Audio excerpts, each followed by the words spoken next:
بسم اللہ الرحمن الرحیم قال ولا يجوز ان يبيع ثمرة ويستثنى منها ارطالا معلومہ۔ مثلا یہ بیان فرماتے ہیں کہ مثلا کسی نے ایک درخت کے پھل خرید لیے، ابھی پھل درخت پہ لگے ہوئے ہیں، اور یہ کہا کہ مثلا بائے نے کہا کہ اس درخت کے پھل کو میں نے آپ کے ہاتھ بیچ دیا، لیکن اس میں سے 5 کلو پھل نہیں بیچا، 5 کلو پھل کا استثناء کر لیا،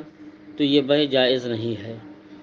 تو اس لیے کہ 5 کلو مستثنیٰ کرنے کے بعد اب اس میں کتنے پھل ہیں، ان کا کتنا وزن ہے، یہ مجہول ہے، اور آپ پڑھ چکے ہیں کہ مبیع اگر مجہول ہو تو اس کی بیع جائز نہیں۔ ہاں اگر پھل توڑ لیے گئے ہیں، توڑ کر زمین پر رکھے ہوئے ہیں، اور کہہ دے کہ یہ ان پھلوں کو میں نے آپ کے ہاتھ بیچ دیا، تو اگرچہ ان کا وزن معلوم نہیں، لیکن مشاہد ہے، نظر آ رہا ہے، اور اس کو اندازے سے بیچنا ہے، تو اگر روپے پیسے سے بیچ رہے ہیں تو یہ بیع جائز ہے۔ لیکن پھل جو ہے زمین پر رکھے ہوئے ہیں، اور ان کے ساتھ یہ کہہ رہے ہیں کہ یہ جو پھل رکھا ہوا ہے، اس میں سے یہ پھل میں نے آپ کے ہاتھ فروخت کر دیا، مگر ان میں سے 5 کلو فروخت نہیں کیا، تو یہ استثناء صحیح نہیں ہے۔ تو چاہے پھل درخت پر ہوں یا زمین پر توڑ کر رکھے ہوں، ان میں سے متعین مقدار کا استثناء کرنا صحیح نہیں ہے، کیونکہ مستثنیٰ منہ جو ہے یہ مجہول ہے، اور مجہول کی بیع جائز نہیں ہے۔ فرماتے ہیں ولا يجوز ان يبيع ثمرة، اور یہ جائز نہیں ہے کہ پھل فروخت کرے، اور ان میں سے جو ہے متعین جو ہے معلوم رطل پیمانہ ہے کہ متعین رطل جو ہے مستثنیٰ کر دے، خلافاً لمالک، اس میں امام مالک رحمۃ اللہ علیہ کا اختلاف ہے کہ لأن الباقی بعد الاستثناء مجہول،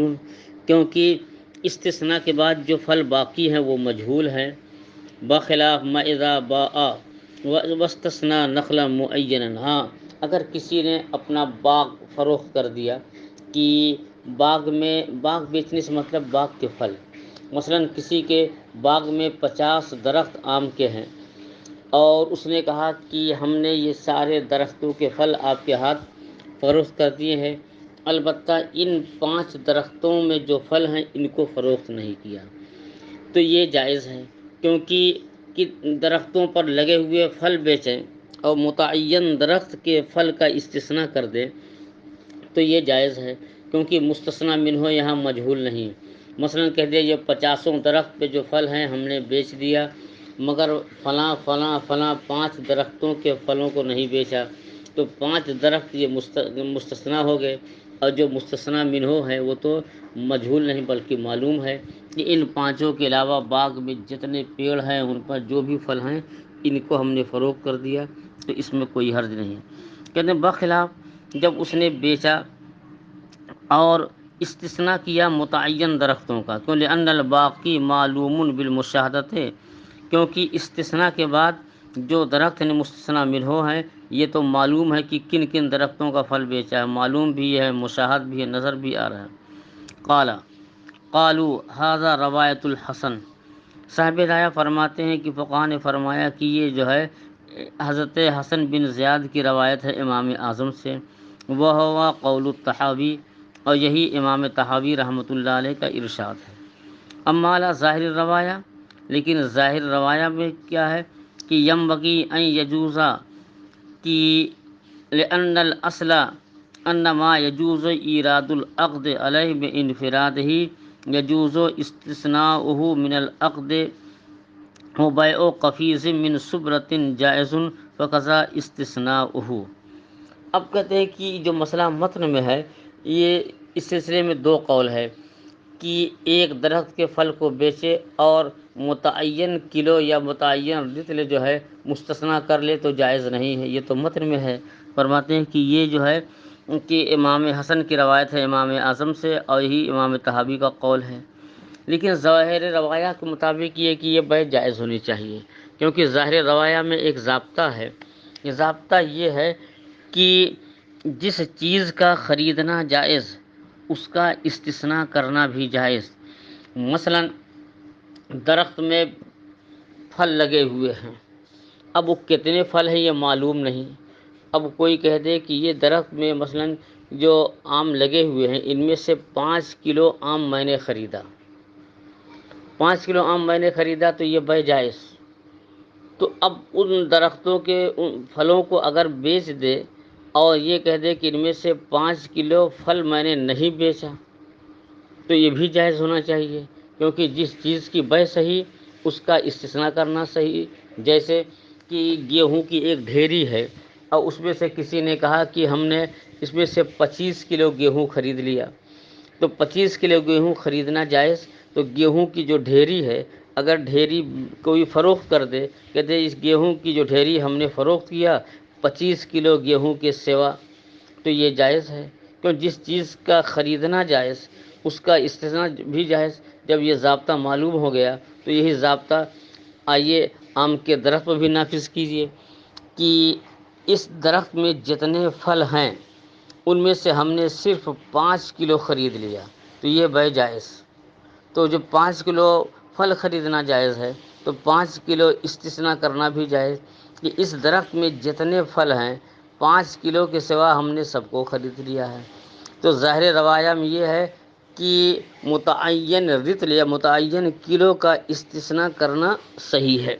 یہ ظاہر روایہ کے اعتبار سے ہے۔ اور پہلا جو ہے متن کا قول ہے یہ حسن بن زیاد کی روایت ہے امام اعظم سے، اور یہی امام طحاوی رحمۃ اللہ علیہ کا ارشاد ہے۔ فرماتے ہیں کہ اور ظاہر روایہ میں یہ ہے کہ ینبغی ان یجوز کہ اس بے کو جائز ہونا چاہیے، کیوں اس لیے کہ اصل اور ضابطہ یہ ہے کہ جس پر تنہا عقد کرنا جائز ہے اس کا عقد سے استثناء کرنا بھی جائز ہے۔ وہ بیع قفیز من صبرۃ جائز، اور ایک ڈھیری سے ایک قفیز گیہوں کی یا ایک قفیز کوئی بھی اناج ہو ایک قفیز کی جو ہے کی بیع جائز، لہذا ڈھیری سے ایک قفیز کا استثناء کرنا بھی جائز۔ فقضا استثناء ہو تو ایسے ہی اس کا استثناء کرنا بھی جائز۔ تو مسئلہ مبحوثہ کہ ایک درخت کے پھل کو خریدنا یا بیچنا اور اسے متعین رطل کا جو ہے استثناء کرنا یہ بھی جائز ہے۔ اب جو ہے ایک سوال پیدا ہوتا ہے کہ بکری کا بچہ ہے، اگر کسی نے بکری خرید لیا اور کہہ دیا ہم نے بکری خرید لی مگر بچہ نہیں، یعنی بچے کا استثناء کرنا بھی جائز۔ یہ بھی کر سکتے ہیں کہ صرف بکری کے بچے کو خرید لیں اور بکری کا استثناء کر دیں، یہ تو بے صحیح ہے۔ لیکن اگر کوئی بکری جو ہے حاملہ ہے، اب کوئی کہتے ہیں یہ بکری میں نے خریدی مگر حمل نہیں، یعنی حمل کا استثناء کر دیا تو یہ بے جائز نہیں، کیوں اس لیے جب تک حمل اس کے جو ہے جب تک حمل ہے تب تک جو ہے اس کا حمل خریدنا جائز نہیں۔ کسی بھی جانور کے پیٹ میں جو بچہ ہے جب تک وہ پیدا نہ ہو جائے اس کا خریدنا جائز ہے، تو جب بچے کا خریدنا جائز نہیں ہے جو پیٹ کے اندر ہے تو اس کا استثناء کرنا بھی جائز نہیں۔ بخلاف استثناء الحمل، یہ بخلاف جو ہے حمل کے استثناء کے کہ یہ حمل کا استثناء کرنا جائز، جانور خرید لیں اور حمل کا استثناء کریں یہ جائز نہیں۔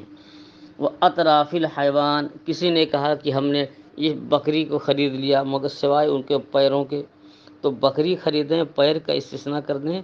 یہ جائز نہیں۔ جب پیر ہی جو ہے نہ آپ کی ملکی، پیر جدا تو ہو نہیں سکتا ہے، پیر جدا کر دیں گے تب تو بکری کا چلنا پھرنا زندہ رہنا بلکہ مشکل ہو جائے گا۔ کہتے ہیں بخلاف حمل کا استثناء کرنا اور جانور کے اعضاء ہاتھ پاؤں کا استثناء کرنا،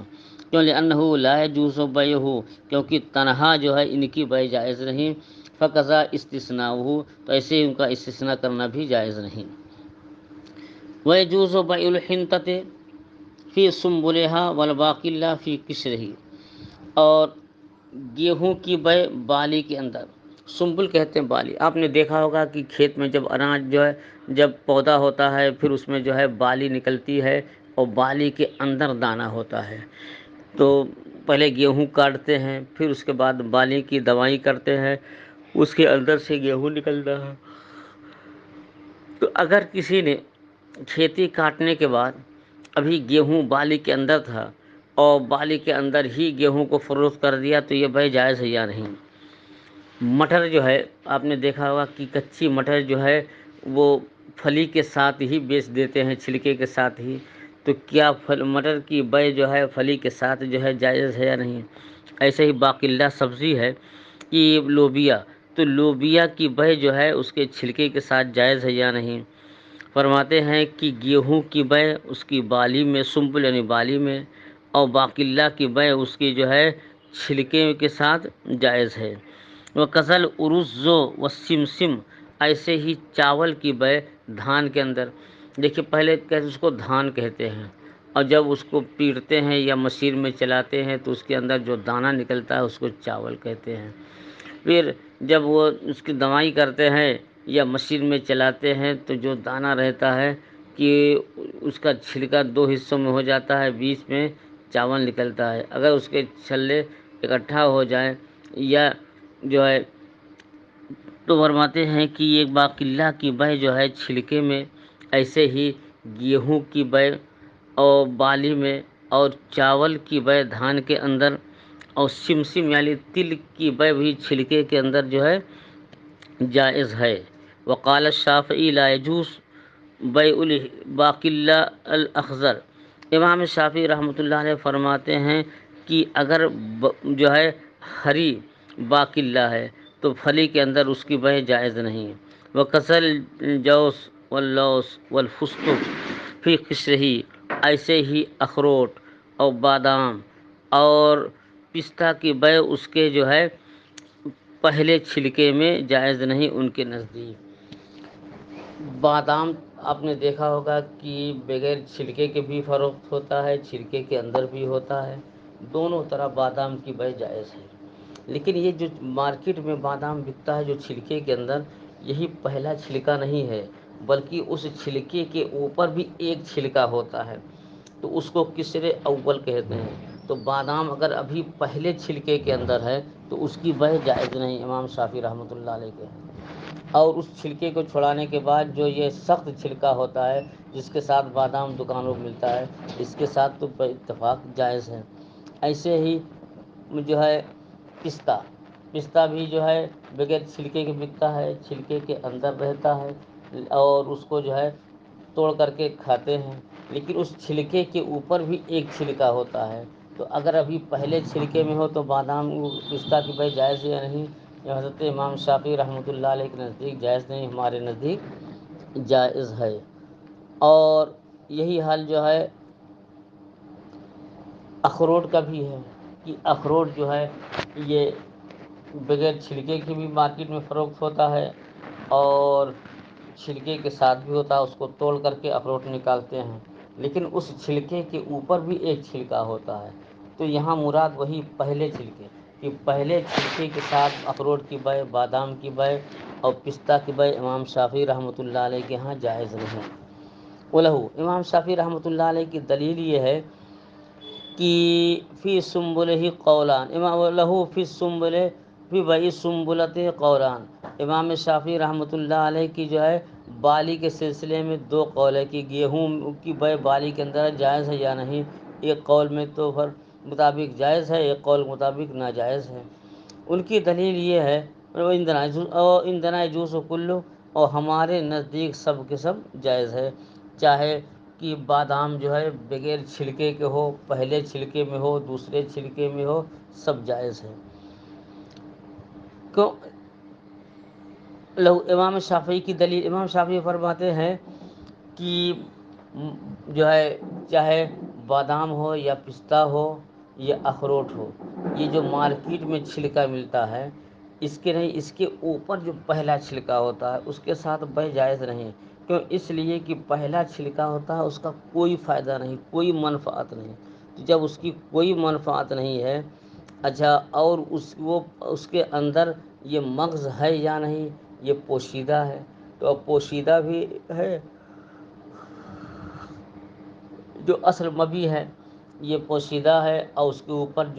جو چھلکا ہے اس سے کوئی فائدہ نہیں، تو اس کی بے جائز نہیں۔ یہ ایسے ہی ہے جیسے سونار کی راکھی،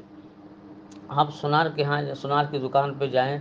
تو جو اس کی بھٹی ہوتی ہے جہاں وہ زیورات جوڑتے ہیں، کوئلہ بھی ہوتا ہے، سفید سفید راکھیاں بھی رہتی ہیں،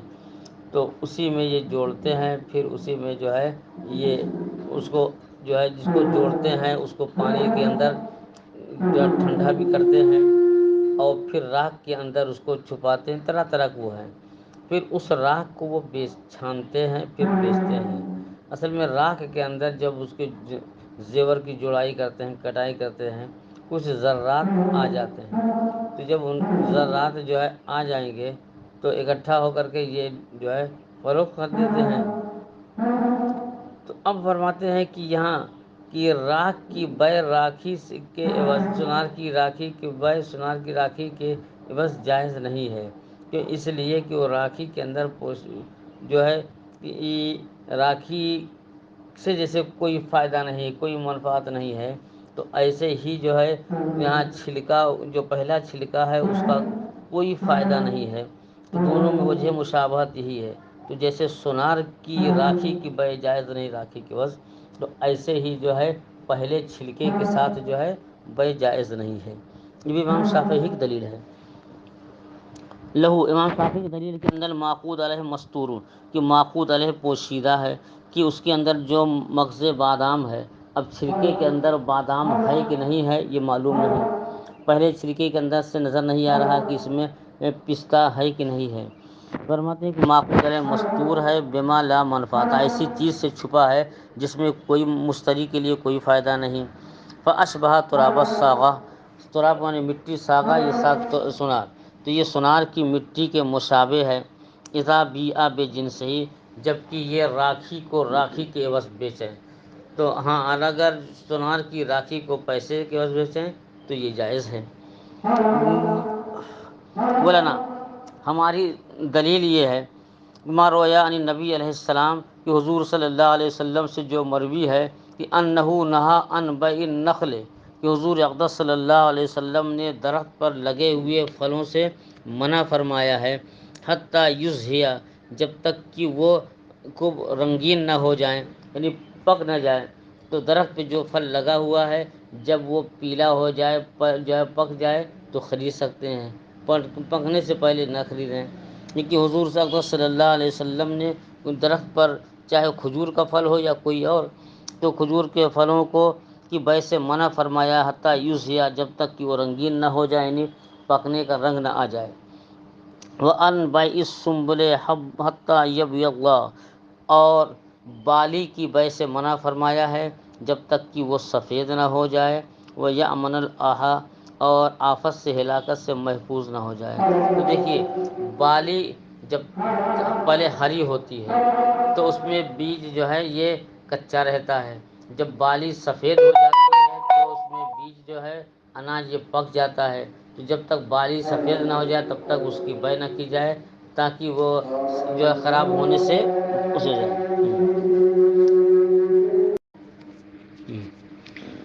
فرماتے ہیں کہ یہ اور جب کہ حضور اقدس صلی اللہ علیہ وسلم نے درخت پہ لگے ہوئے پھلوں سے بیع سے منع فرمایا جب تک کہ وہ رنگین نہ ہو جائیں، پک نہ جائیں، اور بالی کی بیع سے منع فرمایا جب تک کہ وہ سفید نہ ہو جائیں۔ وَيَأْمَنَ الْآحَا، اور آحت سے ہلاکت سے وہ محفوظ ہو جائیں۔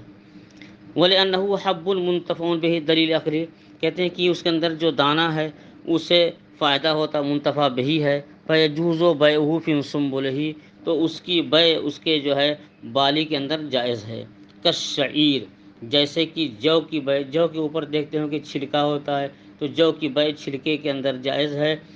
اور بالی کے اندر بھی جائز ہے۔ تو جو کی بیع بالی کے اندر جائز ہے تو گیہوں کی بیع بھی بالی کے اندر جو ہے جائز ہے۔ والجامع، تو اب دو علتیں، جب گیہوں جو کی بیع سنبل کے اندر جائز ہے، بالی کے اندر، تو گیہوں کی بیع بھی بالی کے اندر جائز ہوگی۔ تو گیہوں کو قیاس کیا جو پر، تو قیاس کے لیے جو مقیس اور مقیس علیہ کے درمیان علت مشترک ہونی چاہیے، اور یہاں علت مشترکہ کیا ہے؟ کہتے ہیں والجامع کونہ مالا متقوما، اور یہاں علت مشترکہ یہ ہے کہ یہ جو ہے سنبل یہ مال متقوم ہے، کہ چھلکا یہ بھوسا ہوتا، بھوسا قابل انتفاع ہے۔ بخلاف تراب الصاغہ، برخلاف جو ہے سونار کی راکھی کے، لأنہ انما لا يجوز بیعہ بجنسہ لاحتمال الربا، کہتے ہیں اس لیے کہ اس کی بیع جائز نہیں ہے اس کے ہم جنس، یعنی راکھی سونار کی راکھی کی بیع سونار کی راکھی کے وجہ جائز نہیں ہے، کیونکہ اس میں ربا یعنی سود کا احتمال ہے۔ حتیٰ لو باعہ بخلاف جنسی جاسا، یہاں تک کہ اگر سونار کی راکھی کی بے خلاف جنس سے ہو، مثلا روپے پیسے سے ہو، سونار کی راکھی کی بے اگر اناج کے عوض ہو تو یہ جائز ہے۔ وفی مسئلتنا لو باعہ بجنسہ لا یجوز ایضا لشبہۃ الربا، اور ہمارے مسئلے میں کہ اگر گیہوں جب بالی کے اندر ہو تو اس کی بے اگر گیہوں سے ہو تو یہ جائز نہیں ہے، یا بالی کی بے دوسری بالی گیہوں کی بالی سے ہو تو یہ جائز نہیں ہے، کیونکہ یہاں بھی ربا کا احتمال ہے۔ اور ہمارے مسئلہ مبحوثہ میں لو باعہ، اگر جو ہے بالی کے اندر موجود گیہوں کو بیچا جائے، ہم جنس سے نہیں، گیہوں جو ہے دوسری گیہوں کی بالی سے، تو یہ جائز نہیں ہے، اس میں ربا کا شبہ ہے۔ کیوں؟ لأنہ لا یدری قدر ما فی سنبل فی سنابل، کیونکہ کہ سنابل سنبل کی جمع کہ بالیوں کے اندر کتنا گیہوں ہے اس کی مقدار معلوم نہیں، کہ بائع کے جو بالی ہے اس میں گیہوں کی مقدار کیا ہے، اور مشتری کی جو گیہوں کی بالی ہے اس میں کتنی مقدار گیہوں ہے یہ معلوم نہیں، اور ہم جنس کی بے ہم جنس سے ہو تو کمی بیشی یہ حرام ہے۔ ومن باع دارا دخل فی البیع مفاتیح اغلاقها، اور جس نے گھر فروخت کیا تو گھر کی بے میں تالوں کی کنجیاں بھی داخل ہیں۔ تالے دو طرح کے ہوتے ہیں، ایک تالا تو دروازے ہی میں فٹ رہتا ہے، اس کو بنارسی تالا کہتے ہیں، تالا اسی میں رہتا ہے، کنجی الگ رہتی ہے، اسی کنجی سے بند کر دیتے ہیں جب چاہے کھول لیں۔ اور کچھ تالے ایسے ہوتے ہیں کہ وہ جدا رہتے ہیں، کہ اس کو جو ہے بکس میں بھی لگا دیجئے، دروازے میں بھی لگا دیجئے،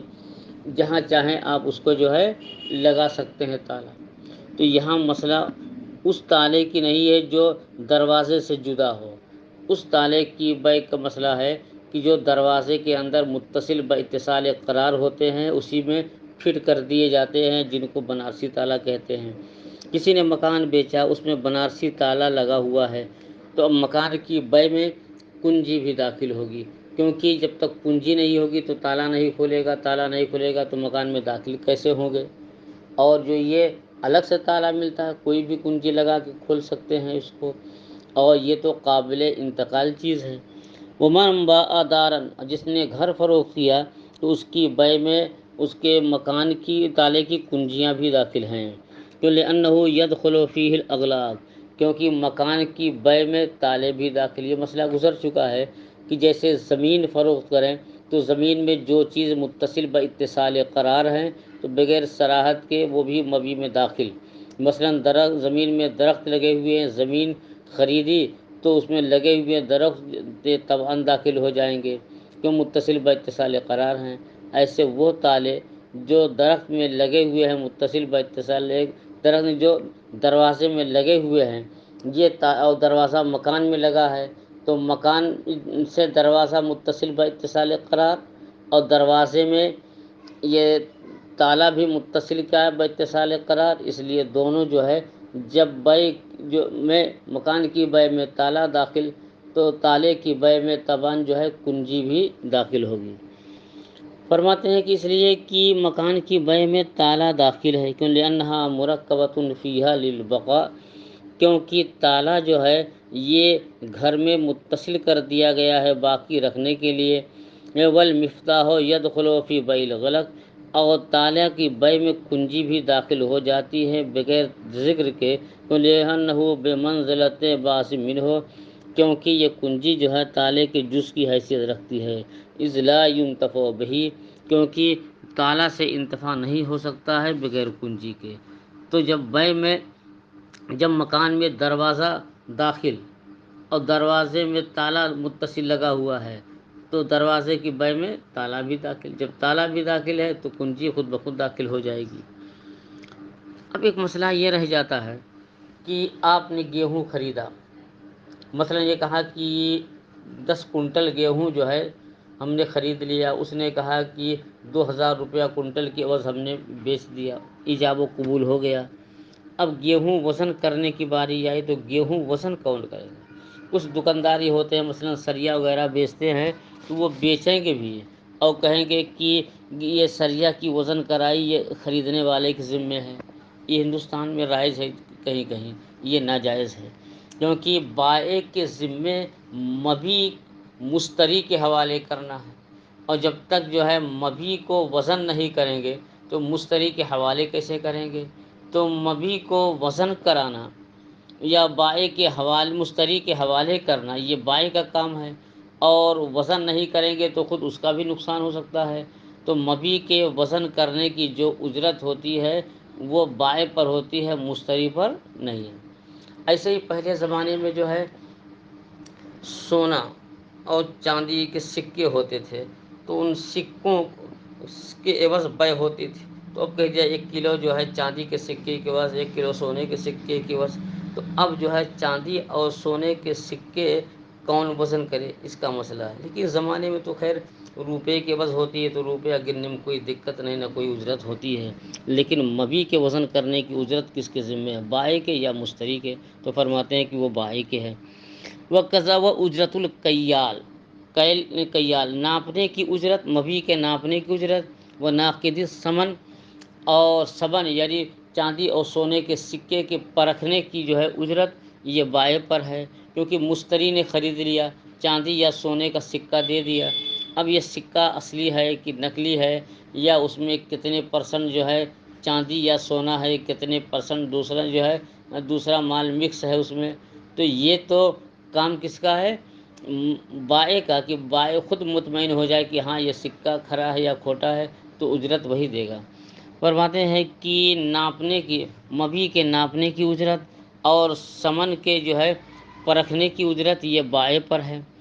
اب ہر ایک کی علت کہتے ہیں عمل کیل، لیکن مبی کو ناپنا، فلا بد منہ للتسلیم، تو یہ بائع کے لیے ضروری ہے، کیونکہ سپرد کرنا اسی پر ضروری ہے، وہ علی البائع، تو اب یہ بائع پر ہے۔ وہ معنی ھذا، اور اذا بیع مقائلتاً، کہتے ہیں اس کا معنی یہ ہے کہ جب گیہوں بیچے جائیں کیل کے ذریعے سے، مثلاً کہہ دے کہ فی کنٹل گیہوں 2000 روپے کلو، 5 کنٹل ہم نے گیہوں خریدا ہے۔ وقضا اجرت الوزان، ہاں اور اگر اٹکل سے خرید لیا، بائع نے کہا کہ یہ جو گیہوں ہے رکھا ہوا ہے آپ کے سامنے، اس گیہوں کو ہم نے 5000 روپے کے عوض آپ کے ہاتھ فروخت کر دیا، تو اب وہاں سے اٹھانا یہ مشتری کا کام ہوگا، کیونکہ یہ متعین کیل تو بیان نہیں کیا کہ کتنے کلو ہے کتنے سا ہے، اور اگر سا کے اعتبار سے کلو کے اعتبار سے بیچتا تب تو اس کو بائع کے اوپر اس کی اجرت ہوتی ہے۔ وقضا اجرت الوزان، ایسے والذرا والعداد، ایسے ہی جو ہے اگر وزنی سامان مثلاً وزن کے ذریعے سے گیہوں لیا، کہہ دیا 5 کنٹل، تو گیہوں وزن کرنے کی اجرت، اور کپڑا لیا ہے تو کپڑا ناپنے کی اجرت، یا زمین خریدا ہے تو زمین کی پیمائش کرنے کی اجرت، یا عددی چیز مثلا انڈا خرید لیا ہے تو انڈا جو ہے شمار گننے کی اجرت، یہ سب جو ہے بائع کے ہے، کیونکہ اسی پر ضروری ہے کہ ان کے حوالے کریں۔ تو اب ثمن پر رکھنے کی اجرت بائع پر کیسے ہے کہ تو امن نقد فالمذکور روایت ابن رستم عن محمد، تو اب اس سلسلے میں 2 روایت ہیں، اور جو ایک روایت جو مذکور ہے وہ ابن رستم کی روایت ہے امام محمد رحمۃ اللہ علیہ سے، کیوں لأن النقد یکون بعد التسلیم، کیونکہ سونے یا چاندی کے سکے کا پرکھنا جو ہے اس کے سپرد کرنے کے بعد ہوتا ہے، مثلا مشتری جو ہے پہلے سپرد کرے گا اس کے بائع کے ذمے، اب بائع جو ہے اس کے پرکھے کہ یہ کھرا ہے کہ کھوٹا ہے، اگر کھوٹا ہے تو واپس کر دے، کہتے ہیں کہ اور جو ہے پرکھنے کی جو اجرت، کہتے ہیں اس لیے کہ یہ مشتری کے بائع کے پاس سپرد کرنے کے بعد ہوتا ہے۔ اللہ تعالیٰ کیا آپ نہیں دیکھتے انہو یکون بعد الوزن، کہ سکہ جو ہے مشتری پہلے وزن کر کے بائع کو دیتا ہے، اور جب وزن کر کے بائع کو دے دیا تو اب بائع کی ضرورت ہے کہ اس کو پرکھے یا بغیر پرکھے رکھ لے۔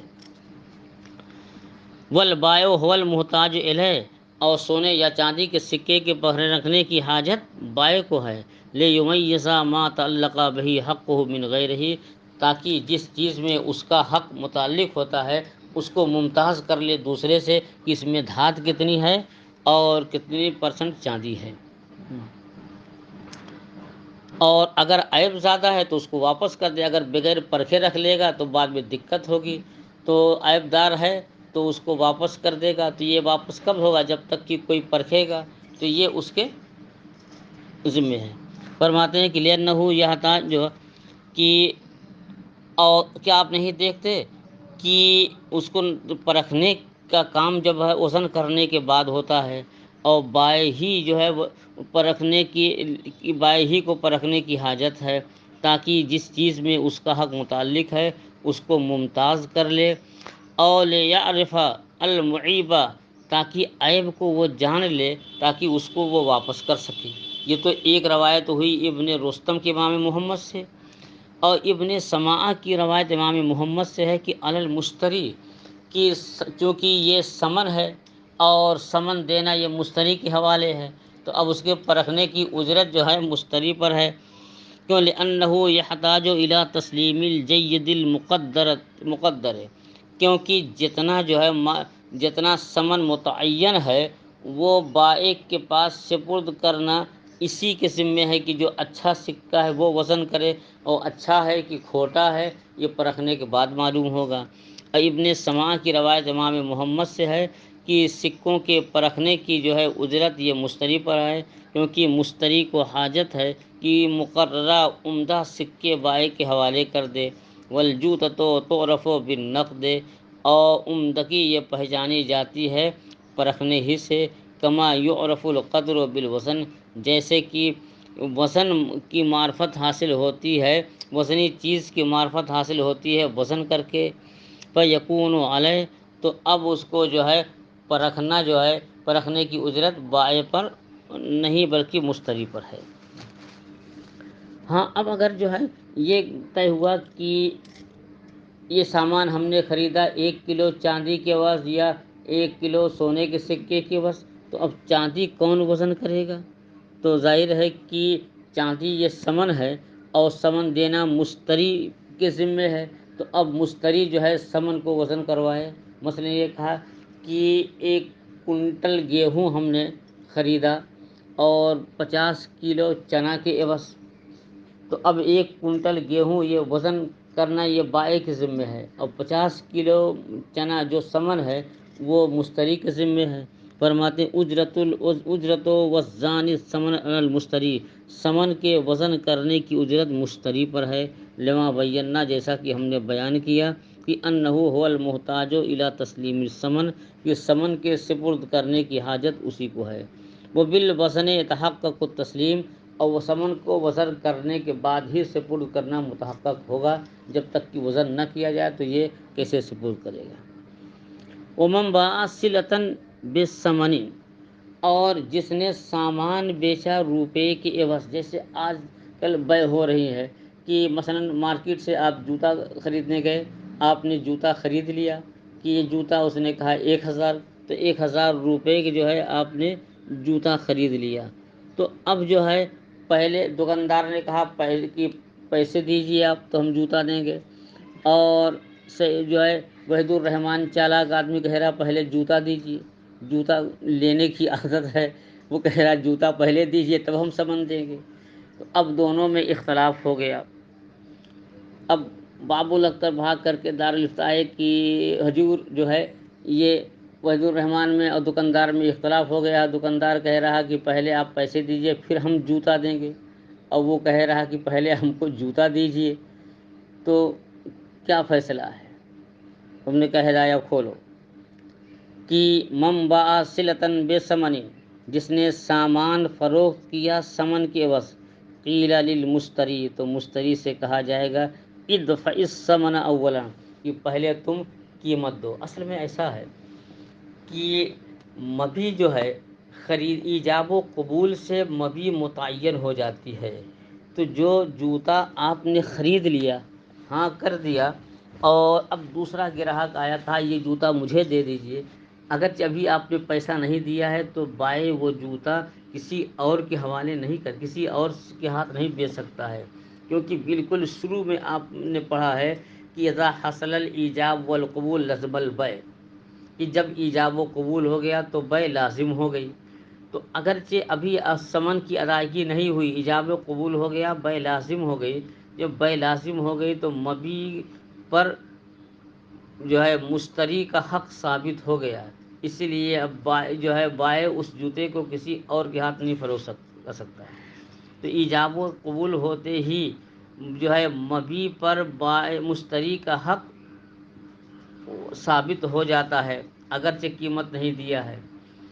اور اگر یہ مشتری روپیہ دکھا کر کے کہے کہ اس روپے کے بس آپ ہمیں جوتا دے دیجیے،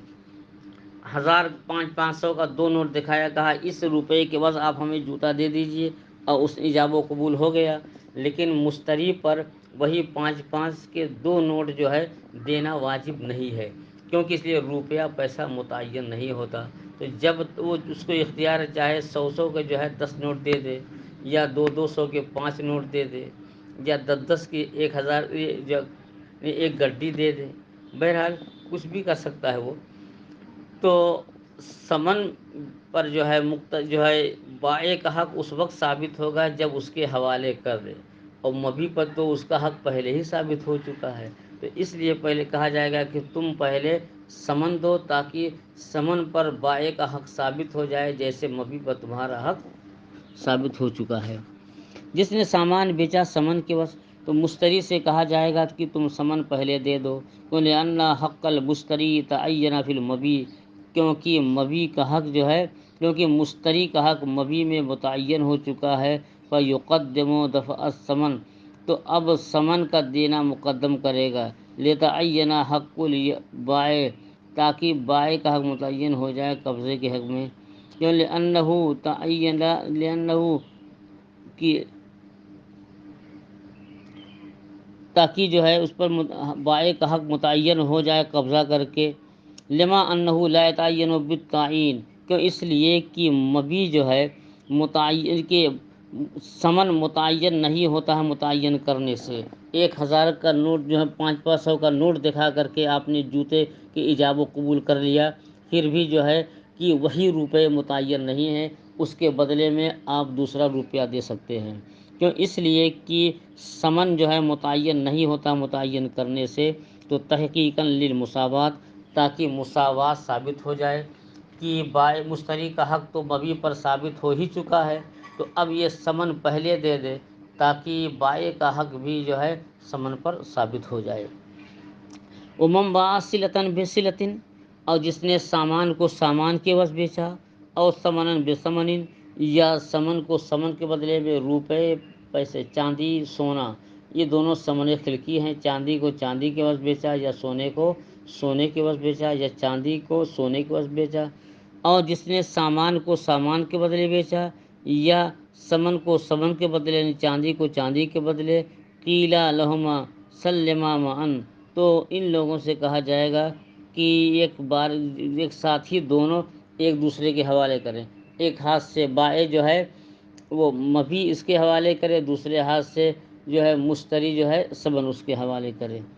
کیوں لاستواءہما فی التعین، کیونکہ جب دونوں طرف چاندی ہے، یا دونوں طرف سونا ہے، یا ایک طرف چاندی ایک طرف سونا ہے، تاکہ دونوں برابر ہوں تعین اور عدم تعین میں، ولا حاجت الی تقدیم اور احدہما، اور ان میں سے کسی ایک کو مقدم کرنے کی حاجت نہیں، کیونکہ دونوں جب چاندی ہیں، یا دونوں سونا ہے، یا دونوں ایک چاندی ایک سونا ہے، تو دونوں ایک ہی طرح ہو گئے، تو دونوں یدم بے دن ہاتھوں ہاتھ دے، کیونکہ اس میں ایک کو دوسرے پر کوئی ترجیح حاصل نہیں ہے۔ اور جس نے سامان کو سامان کے بدلے بیچا، یا ثمن کو ثمن کے بدلے، تو بائع اور مشتری دونوں سے کہا جائے گا کہ سلما معا، کی ساتھوں ساتھ ایک دوسرے کے حوالے کرو، لاستواءہما فی التعین و عدم ہی، کیونکہ یہ تعین اور عدم تعین دونوں میں یہ برابر ہیں، اگر یہ دونوں ایک دوسرے کو دے دیں تو ان کے قسم ہو جائے گا، نہیں دیں گے تو ہمارے کہ دونوں برابر ہیں تعین عدم تعین میں، فلا حاجت الی تقدیم احدہما فی الدفع، تو دونوں میں سے کسی ایک کو مقدم کرنے کی کوئی حاجت نہیں، واللہ تعالی